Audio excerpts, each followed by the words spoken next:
ఆ జాగాలో నేనున్నా అనుకోను. ఎందుకంటే అలాంటి బీభత్సాన్ని మనం ఈ 40 నాకు 55 ఏళ్ళు, నాకు బుద్ధి తెలిసి 45 ఏళ్ళు అవుతుంది.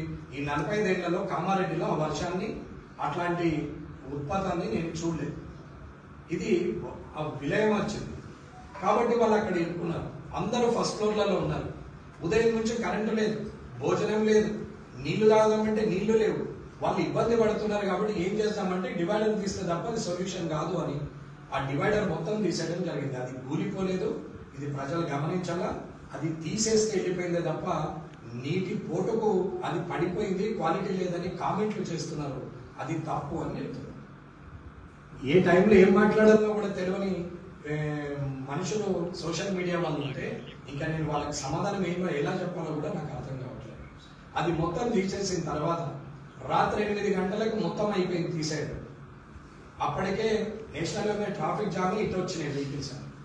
మళ్ళీ లాభం లేదని చెప్పేసి అవన్నీ తీసేసినాక వాటర్ పోతే కరెక్ట్ గా చూసుకుంటూ వచ్చి ఎక్కడైతే బ్రిడ్జ్ ఉంది ఆ బ్రిడ్జ్ పోయిందా ఉన్నదా అని చెప్పి జేసీబీతోనే దాన్ని ఇట్లా ఇట్లా ఇట్లా కొట్టుకుంటా మొత్తం చెక్ చేసుకుంటూ అవతల వరకు వచ్చింది. ఓకే ఇది క్లియర్ ఉంది, 1 గంట అయితే నీళ్ళు అయిపోతాయి అని చెప్పేసి వెయిట్ చేసినాం. అప్పుడు కంకినగర్ కాలైంది, తర్వాత హౌసింగ్ బోర్డ్ కాలైంది, సరంపల్లి కాలైంది, కౌండన్య నగర్ కాలైంది. అప్పుడు నీళ్లు జిఆర్ కాలనీలో 2 ఫీట్లు 3 ఫీట్లకు వచ్చింది.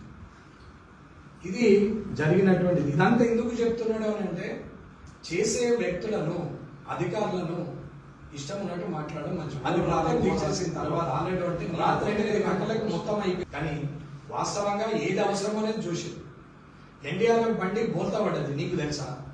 నువ్వు నోరెత్తి బాగా మాట్లాడుతున్నారు కదా, రాజకీయం అనుకుంటున్నారు, లేకపోతే సోషల్ మీడియాలో తెలుగు పర్లం అనుకుంటున్నారు, లేకపోతే మీడియా వాళ్ళు తీసుకుపోయి మైకులు మూతిలో గుచ్చి మాట్లాడని మాట్లాడిపించుకుంటా పోయి ఇష్టం ఉన్నట్టు మాట్లాడించి కామారెడ్డి అతలాకుతలం, కామారెడ్డి ఆగమాగం, గంగమ్మ కోటెత్తిన కామారెడ్డి బతుకు ఛిద్రం. అరే రామ, 11 గంటల వరకు ఎవరి ఇంట్లో వాళ్ళు వెళ్ళిపోయే పరిస్థితి వచ్చినప్పుడు మనం చెప్పే విధానం అన్నా సరిగా ఉండాలి. ఎవరినైనా తిట్టుకున్నా పర్వాలేదు. ఇది మాత్రము ఎప్పుడు చేయాలా?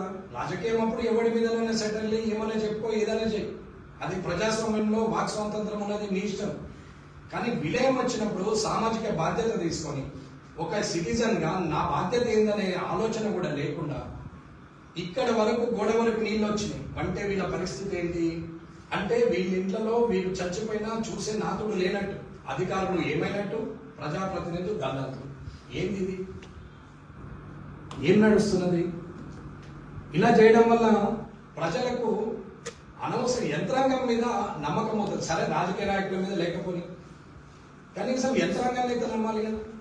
ఎన్డీఆర్ఎఫ్ బండి పడిపోతుంటే కళ్ళ ముందర పడిపోయింది, కొట్టుకపోయింది. అది జిఆర్ కాలనీ దగ్గర 6 ఫీట్లున్న రోడ్ డివైడర్ మీదికెళ్ళి మీదికెళ్ళి పోస్తున్నాయి నీళ్లు పోయి సరంపల్లి దగ్గర దాకా చేరినాయి. ఏం చేస్తే ఇది లాభం అవుతుంది అనేది ఆలోచిస్తే డివైడర్ పోతే 50 లక్షలు పోతాయి, తీసేయడం జరిగింది. 11 గంటల వరకు జిఆర్ కాలనీలో ఉన్న అందరూ వచ్చారు. హ్యాండిక్యాప్డ్ అమ్మాయి కూడా వచ్చింది. వీడియోలు తీస్తుంటే కూడా ఏమయ్యా రీల్స్ ఎందుకు, ఫోటోలు ఎందుకు, మీ ఇంటి ఆడోళ్ళు అయితే ఇట్లా తీస్తారా? ఏం చేస్తున్నారా? కష్టంలో ఉన్నారు, ఎమోషన్లు ఉన్నారు, కళ్ళకి నీళ్ళు వస్తున్నాయి. వాళ్ళు తిండి లేదు, మంచినీళ్ళు లేవు, మీరు అనవసరంగా ఫోటోలు వీడియోలు తీయద్దు అంటే తీయలేరు, కామైపోయారు. అది కూడా వైరల్ చేసారు. నాకేం ఇబ్బంది లేదు, నేను మాట్లాడింది నిజమే కాబట్టి తప్పేం లేదు. మళ్ళీ రిపీట్ చేస్తాను. ఇకపోతే ఎన్డీఆర్ఎఫ్ ఎస్డీఆర్ఎఫ్ వచ్చేది స్టాగ్నెంట్ వాటర్లో బోటు పనిచేస్తుంది, కానీ ఫ్లోటింగ్ వాటర్లో బోటు పనిచేది. ఇది చదువుకున్నోడు ఈత వచ్చిన వాళ్ళకి అయితే తెలుస్తుంది. ఈత రాని వాళ్ళకి నాకు తెలియదు, కానీ ఈత వచ్చిన వాళ్ళకి అయితే తెలుస్తుంది. బోటు పనిచేయదు, నీళ్లు పోవడం తప్ప వేరే మార్గమే లేదు. అది లిఫ్ట్ కూడా చేయలేదు. హెలికాప్టర్ చాపర్ అంటే టైం కూడా లేదు, అది అయ్యేది కాదు. ఇవన్నీ కాదమ్మా. ఇక్కడ ఏం చేద్దామంటే ఒక మహిళ ఉండి ఏఎస్పీ గారు ముందుకు అడిగేసారు, అందరు భయపడుతుంది. ఇది గౌరవించాలి మనం. ఇది జరిగిన తర్వాత అక్కడ వెళ్ళినేమో వాళ్ళందరినీ తీసుకొని వచ్చారు, అయిపోయింది. షెల్టర్లకు పోయేటోళ్ళు ఇళ్ళకి పోయారు, షెల్టర్లకు పోయారు. భోజనాలు అరేంజ్మెంట్ అయ్యేది. అయ్యప్ప సేవా సమితులు, డాక్టర్ ఈశ్వర్ దాస్ గారి అబ్బాయి వీళ్ళందరూ కూడా 3-4 వేల ప్యాకెట్లు అయ్యప్ప సేవా సమితులు చేసి పంపించి, అది రెస్పాన్సిబిలిటీ, అది సోషల్ రెస్పాన్సిబిలిటీ. నా ఇంట్లోనైతే నీళ్ళు రాలేవు, నేను ఓటీటీలో సినిమా చూసుకుంటూ కూర్చుంటా, నాకేమనేది నేను బంగ్లా మీద ఉన్నా అని చెప్పి, నాకైతే కరెంట్ ఉంది, నాకైతే ఇళ్ళకి నీళ్ళు రాలేవని ఎవరు కూర్చోలేదన్న. అందరూ పనిచేసి పనికి మార్చిన విధవలు టీవీల కాడ కూర్చుండి సోషల్ మీడియాలో కామెంట్లు పెట్టేటప్పుడు తప్ప ఎవరు కూడా అందరూ కూడా కామారెడ్డిలో సహకరించారు. ఇది జరిగింది. ఇకపోతే నేను సోషల్ మీడియాకు నేను ఎప్పుడు ప్రిఫరెన్స్ ఇవ్వలేదు. ఇది వాస్తవం, నేను మీ ముఖంగానే చెప్తాను. కష్టంలో వాడేస్తున్నాడు, సూర్గాలు ఒకటే వేస్తే ఇంకోటి వేసింటాడు. నేను ఒక వీడియో కెమెరాని పెట్టుకొని నా ముందర ఒకరిని నా ఇంకో బండి పెట్టుకొని నేను నడుస్తుంటే అన్నస్తుండు, మా రాజు వస్తుండు, మా అన్న బడుగు బలైన వర్గాల అన్న వస్తుండని వీడియో పెట్టాలి. ఏమని పెడతారన్నా? పాటలు వేసుకోవాలి.